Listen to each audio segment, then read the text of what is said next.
11-ci fəsil 1-ci ayədən. Mənə əsaya oxşayan bir qamış verildi və mənə deyildi, qalx, Allahın məbədini, qurbangahı ölç və orada səcdə edənləri say. Amma məbədin bayır həyətini nəzərə alma və oranı ölçmə. Çünki ora başqa millətlərə verildi. Və onlar müqəddəs şəhəri 42 ay taptaq edəcək. Öz 2 şahidimi göndərəcəyəm ki, çula bürünərək həmin 1260 gün ərzində peyğəmbərlik etsinlər. Bunlar yeryüzünün sahibinin önündə dayanan 2 zeytun ağacı və 2 çıraqdandır. Əgər kimsə onlara zərər vurmaq istəsə, ağızlarından od çıxıb, düşmənlərini yandırıb yaxır. Beləcə onlara zərər vurmaq istəyən hər kəs bu cür öldürülməlidir. Onların göyü bağlamağa ixtiyarı var ki, peyğəmbərlik etdikləri günlər yağış yağmasın. Həmçinin onların suları qana döndərməyə və yer üzünə istədikləri qədər hər cür bəla gətirməyə ixtiyarı var. Bura qədər. Dostlar, biz burada oxuyuruq ki, indi Yahya, Həvari Yahyaya burada nə açılır? Gələcəkdə birdən görür ki, İsrail, yəni gələcək İsrail dövləti hal-hazırdakı, bax, bizim axır zamanda, bu dövrdə olan İsrail xalqını görür, İsrail dövlətini görür və orada nə görür? Orada görür ki, bir məbəd var, Allahın məbədi var.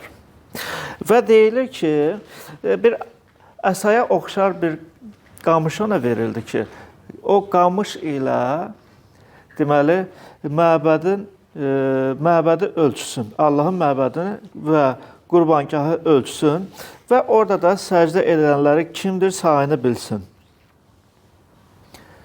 Əzizlərim, maraqlısı bilirsiniz nədir?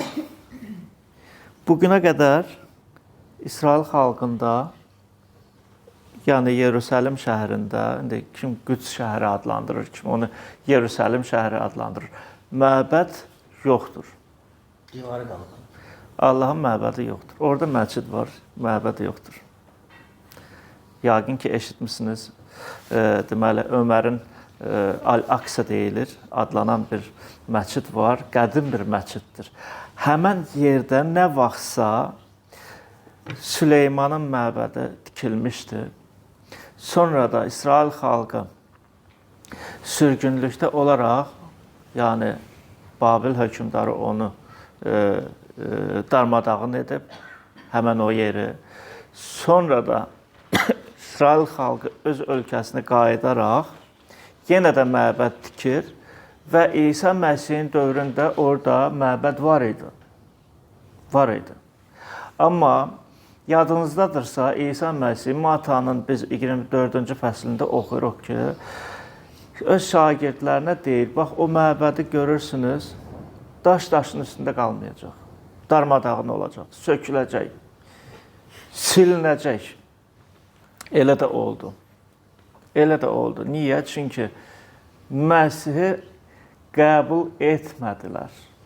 Yazıb ki, deməli, Yahya özü yazır ki, dünya onun vasitəsilə yaranıb, dünyaya gəlib, öz soydaşlarının arasında olub, amma onu qəbul etmədilər. Özünkiləri onu rədd etdilər onu. Öldürdülər onu. Və Məsih də peyğəmbərlik edir, deyir ki, vaxt gələcək, bax, bu məbədi görürsünüz, dağılacaq. Doğrudan da elə oldu. 1-ci əsr, 70-ci il, bu Roma imperiyası dövrü idi. Özrə belə qızğın bir vaxt idi. Yahudilərə qarşı Romalılar qalxıb və orada tikilən məbədi deməli, nə ediblər? Dağıdıblar. necə dağılıb? İndi orada 70-ci ildə bu 1-ci əsr idi. 70-ci ildə deməli onlar Yahudiləri qıraraq kimsə Roma əsgərlərindən biri məşəli götürüb atıb məbədə. Atıb və alov tutaraq məbəd yanmağa başladı. Amma maraqlısı bilirsiniz nədir? Məbəd daşdan tikilib, taxtadan tikilməyib. Amma qızıl var idi orada. Orada isə qızıl var idi. Qızıl da əriməyə başladı. Millət tücü başladı. Qızıl da əriməyə başladı və bu Roma əsgərləri də bir canavar kimi, qurd kimi gördülər ki, qızıl əriyir. Neynəsinlər? Daşlar daşıdı. Hərəsi bu daşları qıra-qıra, sökə-sökə, hərəsi indi kim hara indi götürərək o daşı aparırmış. Bir-bir aparırdılar. Çünki qızılı görüblər axı.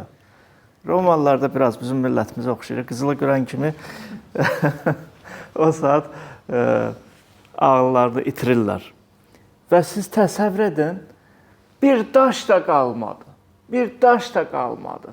Əməlli başlı süpürüblər hamısını. O vaxtdan bəri ümumiyyətlə məbəd tikilməyib. Nəhayət 1948-ci ildə siz təsəvvür edin 70-ci ildən, yəni 1-ci əsrdən 20-ci əsrə qədər İsrail dövləti yox idi. Yox idi. Amma 20-ci əsrdə 48-ci ildə mayın 15-i yenə də həmən yerdə deməli bu Fələstin torpağı sayılır artıq. Ərəblər oranı doldurub. Doğrudan da ərəblər orada bugünə qədər vardır, yaşayırlar.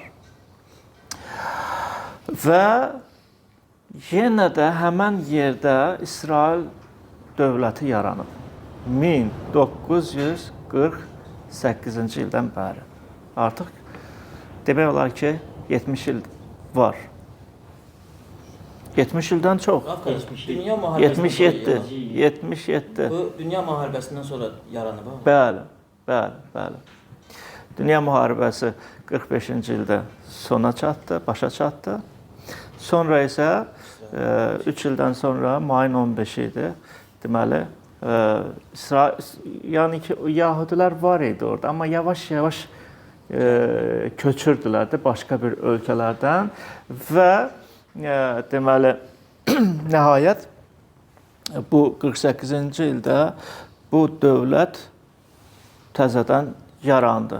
Amma bu dövlət məbədsiz yarım bir dövlətdir. Belə demək olar. Bugünə qədər onlar arzu içində yaşayırlar. Nə vaxtsa bizim məbədimiz olacaq, tikiləcək. Niyə? Çünki peyğəmbərlər qabaqcadan deyirlər ki, bax Daniel peyğəmbərin kitabında biz oxuyuruq. Obru peyğəmbərlər, məsələn Zakariyanın da, sonra Yezekiyelin kitabında biz oxuyuruq ki, gələcəkdə məbəd yenə qurulacaq. Və Məsihin ikinci gəlişinə məbəd hazır olmalıdır. Bugün də İsrail xalqı, yəni Yahudilər məbəd üçün hər şey hazırlayıblar. Hər şey. Məsəl üçün, qurban gətirmək üçün qurbangah da var. Yəni, hazırlayıblar. Hər şey. Çıraqdanlar da var. Bütün əşyalar vardır. Qaldı ki, bir məbədi tikmək lazımdır. Amma məbədi necə tikmək olar? Axı, orada həmən yerdə hal-hazırda bir məscid var. Və kim icazə verər ki, o məscidi yerindən götürüb məbəd tiksinlər orada. Yəni ki, bu Yahudilər öz məbədini tiksinlər deyək. Heç kəs icazə verməz. İndi bilmirəm necə olacaq bu, amma bu böyük bir ya möcüzə ola bilər, ya ümumiyyətlə bu Allahın iradəsidir. Vaxt gələcək, dostlar, kəlamda deyilir ki, məbəd tikiləcək. Bu ağır bir zaman olacaq. Amma məbəd tikiləcək. Bəlkə də müharibə olacaq. Müharibə vasitəsilə müharibə vasitəsilə, bəlkə də indi özünüz də görürsünüz də binalar dağılır, şəhərlər dağılır. Həmən o məscid də bəlkə də dağılacaq, sonra da orada məbəd tikiləcək. Amma ağır bir vaxtlar olacaq. Və baxın dostlar, hal-hazırda Yerusəlim şəhəri kimə məxsusdur? Yerusəlim şəhəri 2-3 yerə bölünüb. Yarısı Yahudilərin əlindədir, onlar nəzarət edir. Yarısı isə ərəblərin. Belə deyək. Bir hissəsi də yadilli bir millətlərdir, başqa millətlər vardır. Bugünə qədər orada mübarizələr keçir. Bugünə qədər. Və baxın, Yahya deyir ki, bir məbədi görüb. Həmən o, yəni gələcəkdə artıq görür ki, məbəd tikilib və artıq vardır. Və məbədin içindəki qurbangahı da görür. Orada səcdə edənləri də görür. Deyir, səcdə edənləri də deyir, sakinlə, amma məbədin barihətini deyir, nəzərə alma. Oranda deyir, ölçmə. Çünki ora başqa bir millətlərə verilib. Yəqin ərəblər elə də qalacaq. Amma içəri məbədə icazə verilməyəcək ki, məbəddə onlar özləri də səcdə qılsınlar, Allaha xidmət etsinlər. Niyə?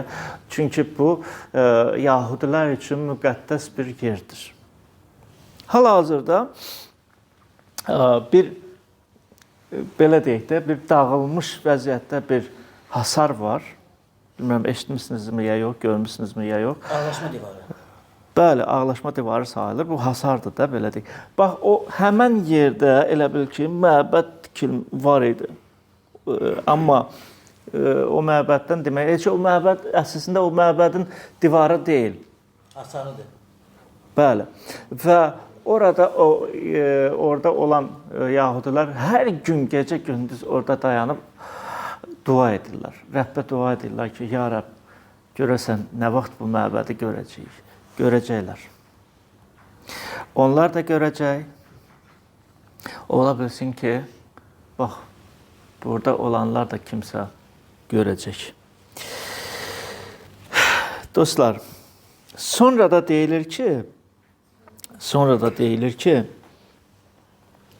bundan əlavə Rəbb Allah öz 2 şagirdini, 2 şahidini və daha doğrusu yazılıb ki, peyğəmbərləri göndərir, 2 nəfəri göndərir.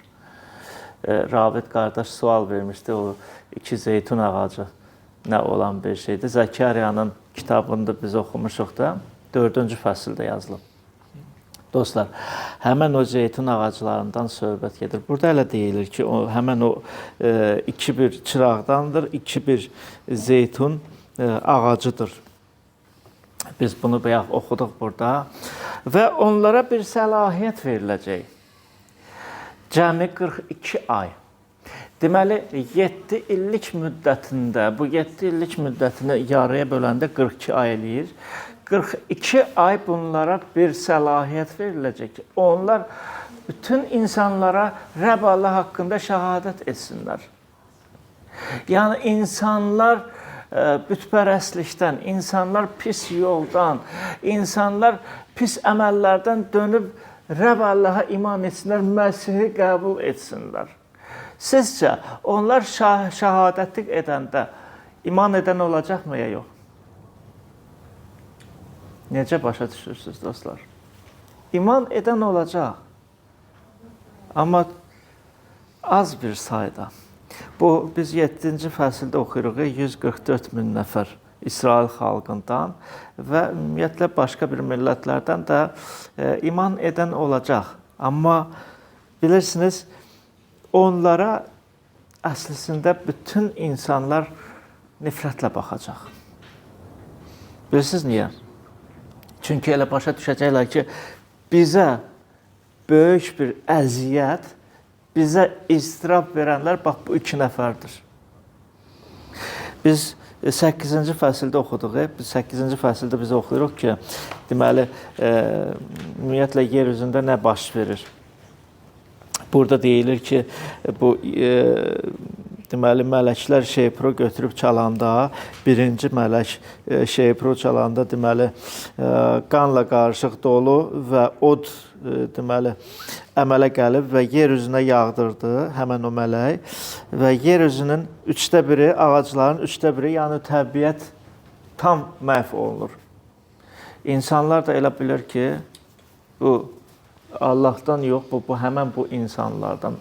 Doğrudan da elə bir tərəfdən olacaq. Çünki bu həmən iki nəfər, bu iki peyğəmbər, iki şahid belə deyək də, Allahın şahidi. Nə desələr o da olacaq.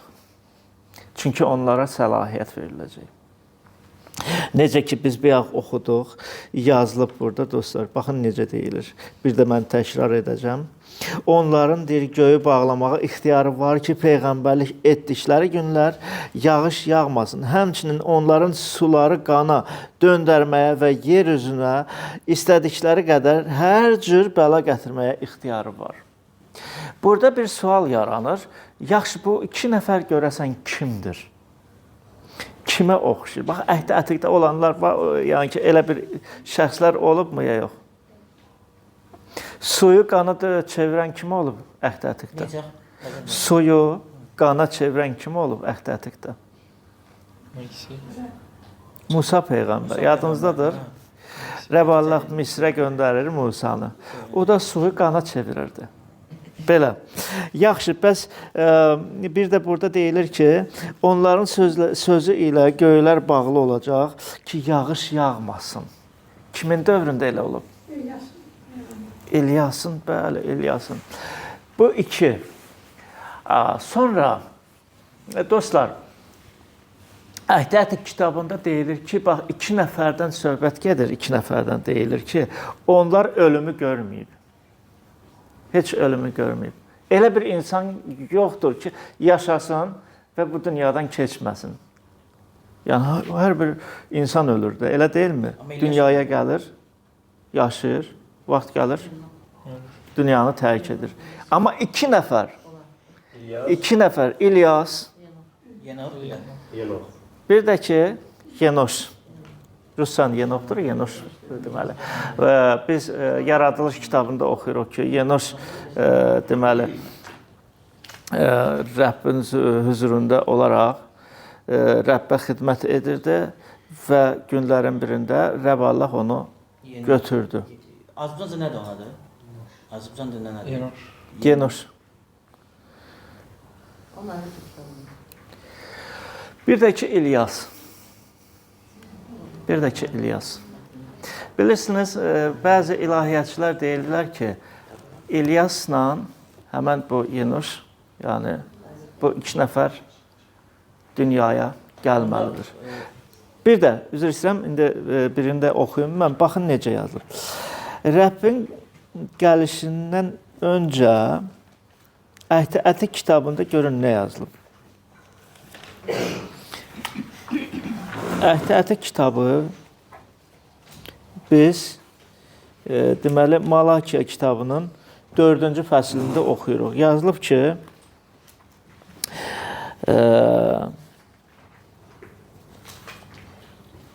5-ci ayədən oxuyuram. Rəbbin böyük və dəhşətli günü gəlməzdən qabaq, bu dəhşətli, yəni bu əzab günlərdən söhbət gedir. Deməli, İlyas peyğəmbəri sizin yanınıza deyir, göndərəcəyəm. Yəni, İlyas yenə qayıtmalıdır. İlyas götürülüb, İlyas yenə qayıtmalıdır və yazılıb ki, bax, mən onu sizin yanınıza göndərəcəyəm. O, ataların ürəklərini oğullarına, oğulların ürəklərini isə atalarına tərəf döndərəcək ki, daha mən gəlib ölkəni lənətləyib məhv etməyim. Deməli, o iki nəfərdən biri İlyasdır. Biri də ilahiyyatçılar elə deyir ki, ola bilsin ki, deməli, Yenoş peyğəmbər olacaq. Deməli, onlar da hər bir insan kimi ölümdən keçməlidirlər. Onlar ölüm görməyiblər, amma ölümdən keçməlidirlər. Yenə də qayıdıb, dostlar, onlar şəhadətlik etməlidirlər. Və baxın, kim onlara qulaq asmasa, kim onlara qarşı dursa, görün nələr edirlər. Təbiət də məhv olunur, sular qana dönür. Günəş artıq elə işıq vermir. Biz 8-ci, 9-cu fəsillərdə oxuyuruq, eləmi? Sonra yadınızdadır, o 4 mələkdən söhbət gedir. Fərat çayının qırağında, kənarında daha doğrusu o Rəbb Allah o 4 mələyi deməli azad edir.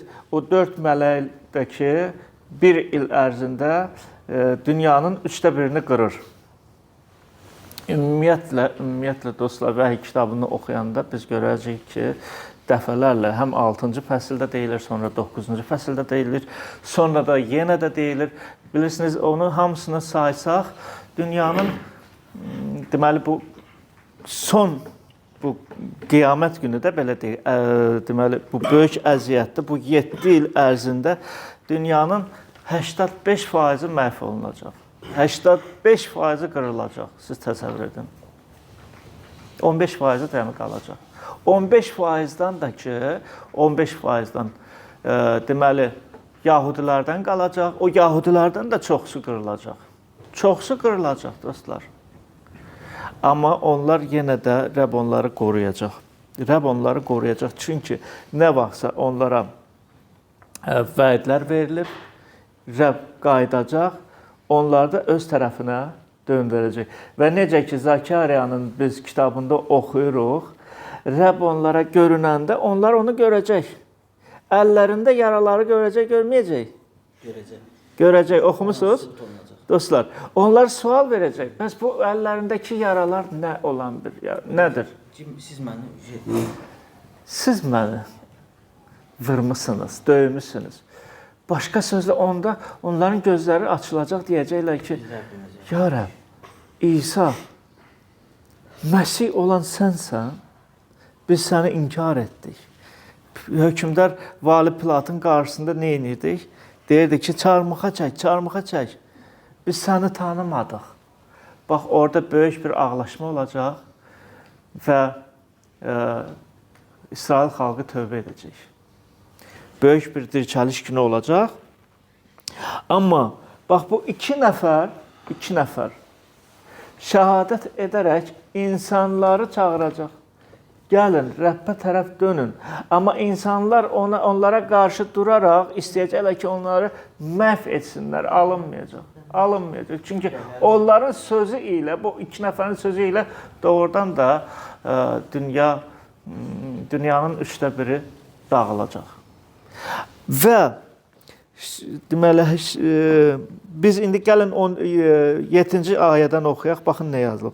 Onlar öz şəhadətlərini bitirdikdən sonra, bu 42 ay cəmi bunlar, deməli, yer üzündə olaraq 42 ay şəhadətli gedəcək və 11-ci fəsil, 7-ci ayədən oxuyuruq, bəli. Onlar öz şəhadətlərini bitirdikdən sonra dipsiz dərinlikdən çıxan vəhşi heyvan onlarla döyüşəcək və onları məğlub edib öldürəcək. Vəhşi heyvan kimdir? Bu rəmzi şəklindədir. İblis. İblis də ki, dostlar, yerə qovulacaq. Bunu biz 12-ci fəsildə oxuyacaq. İblis yerə qovulacaq. İblis özünə bir şəxs tapacaq və həmən o şəxs vasitəsilə, o insan vasitəsilə, dostlar, bütün dünyanı çalışacaq ki, məhv etsin. Və bilirsiniz, burada da yoxlanılacaq, yəni ki, necə deyim, bir insanlar elə bil ki, sınaqdan keçəcəklər. Kim ona məxsusdur, kim ona məxsus deyil. O necə biləcək ki, kim ona tabi olub, kim ona tabi olmayıb? Damğalayacaq. Ya sağ əlinə, ya da ki, alnına. İndi adam var ki, qolu yoxdur da, qolsuz yaşamaq olur. Əlildir. Amma başsız yaşayan yoxdur axı. Elə deyilmi? Kimin qolu yoxdursa, alnına deməli, bir damğa qoyulacaq bilirsiniz, o keçmişdə insanlar başa düşmürdü. Nə olan bir damğadır, bəlkə bir tatudur, ya nədir, başa düşə bilmirdilər. Yəni, bu Yahyanın dövründə. İndi isə biz yaşadığımız dövrdə bunu başa düşürük. Hal-hazırda bizim bu dövrdə, bilirsiniz, bu üsyankarları, cinayətkarları xaricdə, indi burada da yavaş-yavaş buraya gəlib çatır. Bilirsiniz, nə edirlər? Onları idarə etmək üçün ya sağ qoluna, ya da ki, qolu olmayanda alnına bir çip qoydururlar. Bir, belə deyək də, bir balaca bir düyü kimidir. Bura qoyurlar, çox. Bəli, balaca bir düyü kimidir. Sağ qoluna deyildir, belə deyək, ya da ki, alnına. Həmin o çip vasitəsilə də idarə edirlər. Gör, hara gedir, nə edir, nə iş görür. Sünni intellekt haqqında eşitmişsiniz də indi. Yəni, bu sünni intellekt vasitəsilə çalışırlar insanı idarə etsinlər. Bax, bu cürdə bütün insanlar, qalan insanları həmən o vəhşi heyvan Məsihin əleyhdarı idarə edəcək. Amma əvvəlcən gələk, bax, bu 2 nəfəri öldürmək lazımdır. Bu həmən o deməli, 2 deməli, şahidləri öldürmək lazımdır və biz oxuyuruq ki, onlar öz şəhadətlərini bitirdikdən sonra dipsiz dərinlikdən çıxan vəhşi heyvan onlara, deməli, onlarla döyüşəcək və onları məğlub edib öldürəcək. Cəsədləri də onların Rəbbin də çarmıxa çəkdiyi böyük şəhərin baş küçəsinə səriləcək, yəni Yerusəlim şəhəri. Həmən şəhər, yəni ki, Rəbbi harada çarmıxda çəkiblər? Yerusəlim şəhəridir. Yerusəlimdən kənar çıxadaraq Qalqofa dağında onu çarmıxa çəkdilər. Və yazılıb ki, həmən şəhər rəmzi olaraq, baxın dostlar, Yahyanın dili dönmür ki, artıq onu Yerusəlim kimi adlandırsın. Niyə? Çünki orada iblis hakimlik edəcək. Buna görə də orada da deyilir ki, həmin şəhər rəmzi olaraq Sadom və Misir adlanır. Sizcə niyə belə? Sadom və Misir adlanır.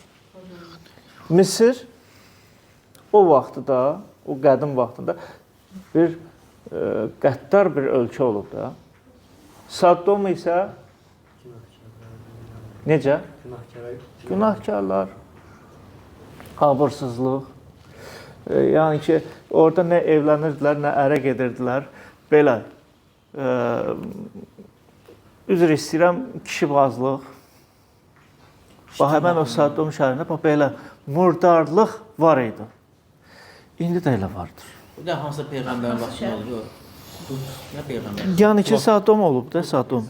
Biz bəli, Lot peyğəmbərin, İbrahim peyğəmbərin vaxtında, dövründə elə bir şəhərlər olubdu. Və baxın, artıq Yahya da Yerusəlimi o Sadom kimi görür. Əzizlərim, indiki şəhər də, bax bu Yerusəlim şəhəri götürək, orada 1/3 elələridir. İndi də elədir.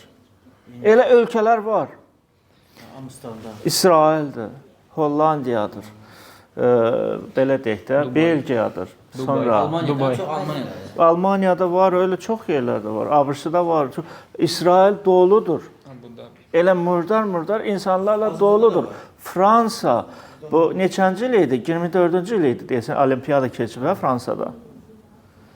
Olimpiyadanın açılışında nələr edirdilər orada? Dəhşət.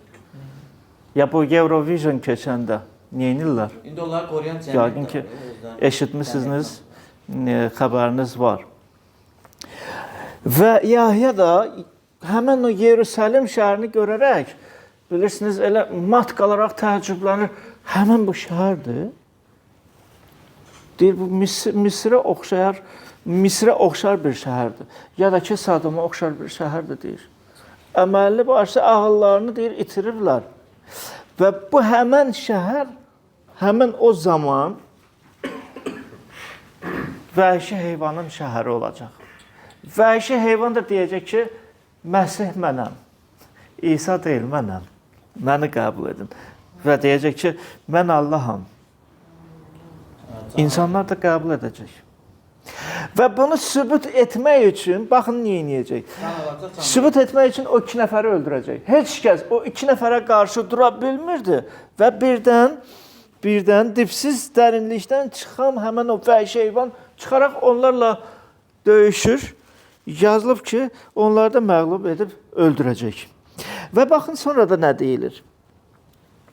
Müxtəlif, indi 9-cu ayədən oxuyuruq dostlar. Bir də demək istəyirəm ki, yadımızda qalsın ki, bax bu kitab, vəhiy kitabı 1-ci əsrdə yazılıb. Artıq 2000 ildir ki, keçib. Bax bu kitab 1-ci əsrdə yazılıb. Və baxın nə yazılıb? Yazılıb ki, müxtəlif xalqlardan, tayfalardan, dillərdən və millətlərdən olan adamlar 3 gün yarım onların cəsədinə baxacaq və qəbrə qoyulmasına yol verməyəcəklər. Yer üzündə yaşayanlar, yəni bütün planetdə yaşayanlar onların bu halına sevinib bayram edəcək və bir-birlərinə hədiyyələr göndərəcəklər. Çünki bu 2 peyğəmbər yer üzündə yaşayanlara istirab vermişdi. Bura qədər. Bir vaxt dediyim kimi, kim onlara qarşı duracaq? Ya məsəl üçün, nə göylərdən yağış yağacaq, suyu da qana çevirəcəklər. Ya necə ki, biz bu 8-ci fəsildə oxuyuruq, təbiət məhv olunur, çaylar məhv olunur, qana çevrilir və s. Belə, insanlar qırılır, yəni kim onlara qarşı durur? 42 ay ərzində, 1260 gün. 1260 gün. Amma baxın dostlar, onları deməli, o 2 nəfəri iblis öldürəndə bütün yer üzündə yaşayanlar bunu görərək, yazılıb ki, görərək sevinəcək. Və 3 gün ərzində həmən o cəsədlərə baxacaqlar. Bilirsiniz, biz əgər, bax, indiki zamanədə yox, 15-ci əsrdə yaşasaydıq, indi belə deyək də, yəni 15-ci ya 14-cü, 10-cu əsr olsaydı bunu başa düşməzdik. Biz indi onu başa düşə bilərik. Çünki o vaxtı, o zamanı nə telefonlar var idi, nə televizorlar var idi, elə deyilmi? Nə internet var idi ki, bir-birimizi görək. İndi telefon vasitəsilə mən, yəni yerin o tayında kim yaşayırsa, kim varsa o bir ölkədə mən onu görə bilirəm. O da məni görə bilir. Elə deyilmi? Amma baxın, təəccüblə deyir, deməli Yahya təəccüblə deyir ki, bütün insanlar o vaxt, heç kəs onu başa düşə bilmirdi. Necə yəni, insanlar, yer üzündə bu yaşayanlar necə 3 gün həmən o cəsədlərə baxacaqlar? Mən məsəl üçün başqa bir ölkədə yaşayıram, Yerusəlimdə olan o cəsədləri mən görəcəyim. Başa düşə bilmirdilər. Amma indi bunu başa düşə bilirik. Baxın dostlar, biz indiki dövrdə yaşayırıq. Bu nə deməkdir? O deməkdir ki, vaxta çox az qalıb. Keçmişdə bunu oxuyan başa düşürdü ki, bu nağıldır. Bu nağıldır. İndiki nağıl deyil. İndiki nağıl deyil. Əzizlərim, keçmişdə insanlar tam başqa cür başa düşürdülər. Bu indi fantastikadır. Yenə də yadıma düşür, üzr istəyirəm, bu indi o vaxtı baxırdıq da, bu Sehirli Xalat kinosu var. Sehirli Xalat, pionerlərdən indi yadınızdadır. Deməli, bu film, əgər çaşmıramsa, 67-ci ildə çəkilmişdi, 67-ci il idi. Orada da göstərilir ki, o pionerin baş rolunu oynayan, deməli, iştirak edən pioner birdən gələcəyə düşür. Yadınızdadır? Gələcəkdəkilər görsün də hər şey. Və gələcəyə düşəndə, gələcəkdə olan pionerlərlə rastlaşır. Eləmi? Və bu indi şəkili çəkmək istəyir. Bunun əlində bir zenit fotoaparatı var idi. O vaxt məşhur bir fotoaparat olub, özü bahalı bir fotoaparat olub. Həmin o zenit fotoaparatla çalışır, lentdən daxı bu, həmin o fotoaparat çalışır çəksin. Bu nə olan fotoaparatdır? Bu keçmişdəki olan fotoaparatdır. Gözlə görək. Bunu mən də kənara çək. 67-ci ildir ha. 67-ci ildir. Deyir, bizim bir indiki fotoaparatımız var, o nədir? Götürür bir sıfıravoy bir fotoaparatı, indiki belə deyək də bu telefonlardan ya fotoaparatlardan başlayır çəkməyə. Sinxrondur. Yadınızdadır. O saat şəkil çəkir və göstərib baxın deyir ki, hələ fotoaparatımda göstərir kim, necə özünü aparır. Sonra da şəklini çıxardıb verir. Özü səsli. Dostlar, o vaxtı nağıl kimi idi. Amma gerçəkləşir. O vaxtda heç kəs inanmırdı ki, belə bir dövrdə biz yaşayacağıq. Gəlib çıxdıq bu dövrə. İndi O vaxtda heç kəs inanmırdı. Nə olan şeydir? Bəlkə burada indi ola bilsin ki, Yahya bəlkə çaşıb indi deyir, yazıb da indi bütün yer üzündə olan insanlar o cəsədlərə baxacaq. İlahiyyatçılar 100 il bundan əvvəl siz nə deyirdi? Necə yazırdılar? Bunu necə başa düşürdülər? Onda televizorda olmuyor. Deyirdilər ki, ola bilsin ki, teleqraf vasitəsilə indi çatdıracaqlar, deyəcəklər ki, bilirsən, filan kəs filan yerdə deməli bu deməli bu insanları öldürüb, məhv edib, cəsədlərini də meydanda atıb və mən də sənə çatdırmaq istəyirəm. Teleqraflar da necə idi? Teleqrafı yazan kimi dərhal teleqraflar da var idi. Belə teleqramlar 1 saata, 2 saata çatırdı. Belə. Dostlar, amma indi bunu başa düşürük ki, elə deyil. İndi görüntü ilə bunu görə bilirik. Görüntü ilə görürük nədir və nə baş verir. Dostlar, yer üzündə yazılıb ki, yaşayanlar bunu görəcəklər, sevinəcəklər. Amma 11-ci ayədən deyilir ki, lakin həmin 3 gün yarım bitəndə artıq onlar ölüblər. Ölümdən keçiblər. 3 gün yarım bitəndə Allahdan gələn həyat nəfəsi onların içinə girdi və onlar ayağa qalxdı. Onda onları görənləri canına böyük qorxu düşdü. Bu yəni ki, canlı yayımda olacaq, hər şeyi görəcəklər. Görəcəklər necə ki, bunlar birdən dirildi. 3 gün bunların cəsədi yerdə idi və birdən bunlar hamısı, ikisi də dirildi. O iki peyğəmbər göydən onlara bura qalxın deyən uca bir səs eşitdilər və buludun içində göyə qalxdılar. Düşmənləri də onlara baxdı. O saat böyük bir zəlzələ baş verdi və şəhərin onda biri dağıldı. Zəlzələ 7000 nəfəri həlak etdi. Qalanları isə qorxuya düşüb, bax burada həmən o İsrail onda anlayacaq, onda elə bil ki, gözləri açılacaq. Biz kimi qəbul etmişdik.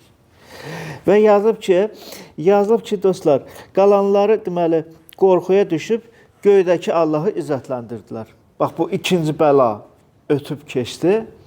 Budur tezliklə 3-cü bəla gəlir. Deməli 42 ay keçir, 7 ilin yarısı keçir və o biri yarısı belə deyək qabaqda bir 42 ayda var. Və həmin o qabaqda olan o 42 ay dəhşətli aylar olacaq.